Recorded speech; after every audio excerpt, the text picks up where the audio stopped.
Assalamualaikum warahmatullahi wabarakatuh. Video pembelajaran kali ini akan bahas tentang ikatan kimia. Yang pertama, kita akan belajar tentang pengertian ikatan kimia, kestabilan unsur, peranan elektron pada pembentukan ikatan, ikatan ion, dan ikatan kovalen. Yang pertama, kita akan bahas tentang ikatan kimia. Ikatan kimia adalah gaya atau interaksi yang terjadi antara dua atom atau lebih dalam membentuk suatu molekul unsur atau molekul senyawa. Atau bisa disebut ikatan kimia itu menggambarkan bagaimana cara atom-atom berikatan. Tujuannya yaitu agar tercapai kestabilan suatu unsur. Nah, elektron yang berperan pada pembentukan ikatan kimia yaitu elektron valensi. Kemudian kestabilan unsur.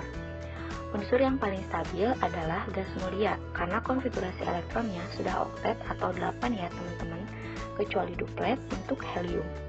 Atom selain gas mulia bisa stabil dengan cara berikatan dengan atom lainnya, dan agar stabil, konfigurasi elektronnya mengikuti gas mulia terdekat. Atom-atom dapat mencapai kestabilan dengan cara melepas atau menangkap elektron.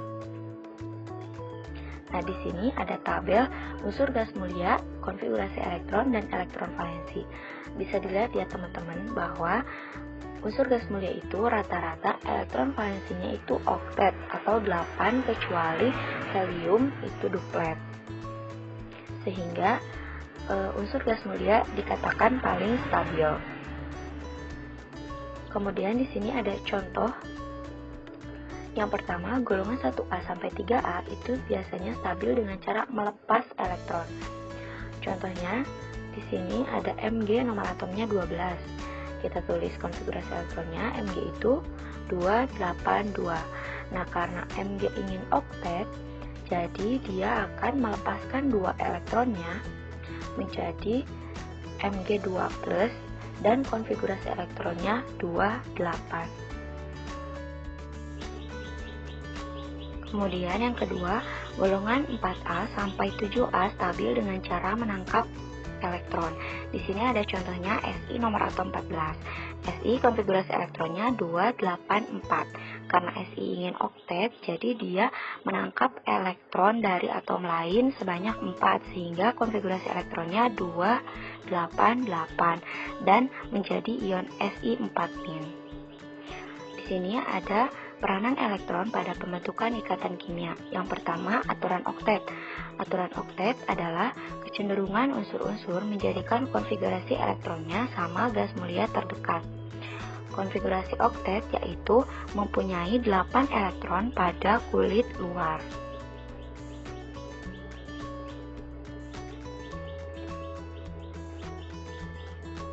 Kemudian, yang kedua ada lambang Lewis.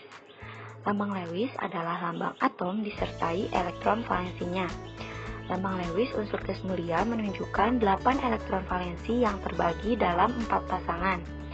Semua atom umumnya mencapai konfigurasi oktet, khusus untuk H itu duplet. Kadang-kadang terdapat ikatan rangkap 2 atau 3, umumnya ikatan rangkap 2 hanya dibentuk oleh atom C, N, O, P, dan S. Nah, di sini ada tabel periodik elektron valensi Lewis unsur golongan utama. Nah, di sana bisa dilihat ada titik-titik di setiap unsur. Nah, titik-titik itu disebut dengan dot Lewis. Titik-titik itu mewakili elektron valensi. Jadi, misalnya di sini ada di golongan 1 itu HLINAK. Di sana elektron valensinya itu 1, ditandai dengan dot Lewisnya. Kemudian yang kedua, golongan utama 2A.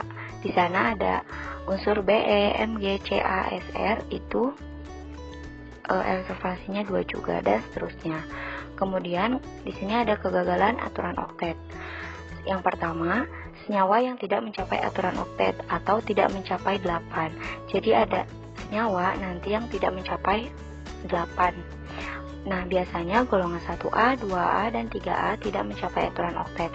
Di sana contohnya ada BCl3. Bisa dilihat ya di gambarnya. Kemudian yang kedua, senyawa dengan jumlah elektron valensi ganjil. Contohnya ada NO2. Kemudian yang ketiga, senyawa dengan oktet berkembang atau lebih dari 8. Oke, sekarang kita masuk ke contoh soal.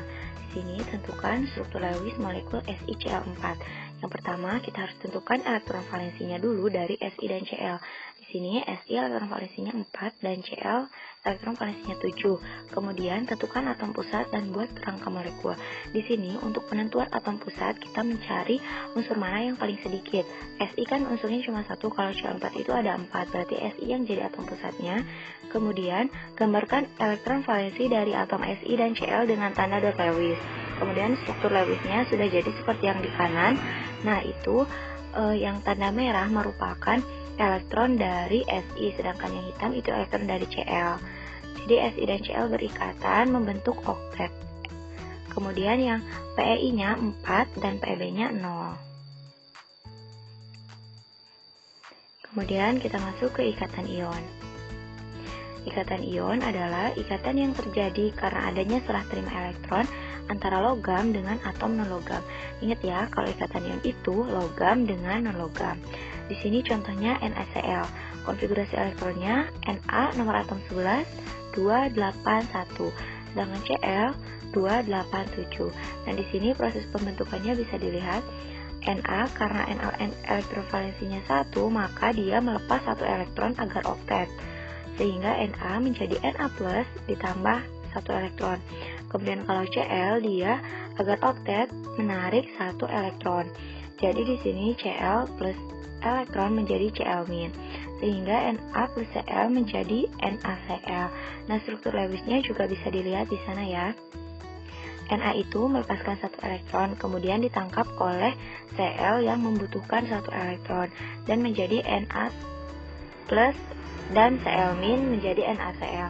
Kemudian sifat-sifat senyawa ion di sini yang pertama, titik didihnya dan leleh tinggi, dan bisa dibaca seterusnya ya teman-teman. Kemudian kita masuk ke ikatan kovalen. Ikatan kovalen adalah ikatan yang terjadi karena adanya pemakaian bersama pasangan elektron oleh 2 atom yang berikatan, terbentuk antara non-logam dengan non-logam. Nah, ikatan kovalen berdasarkan jenis ikatannya terbagi menjadi 3. Yang pertama, ikatan kovalen tunggal adalah ikatan kovalen di mana masing-masing atom menyumbangkan 1 elektron untuk digunakan bersama dalam berikatan. Kemudian, ikatan kovalen rangkap 2. Ini adalah ikatan kovalen di mana masing-masing atom menyumbangkan 2 elektron untuk digunakan bersama dalam berikatan. Sedangkan yang ketiga, ikatan kovalen rangkap 3 itu di mana masing-masing atom menyumbangkan 3 elektron untuk digunakan bersama.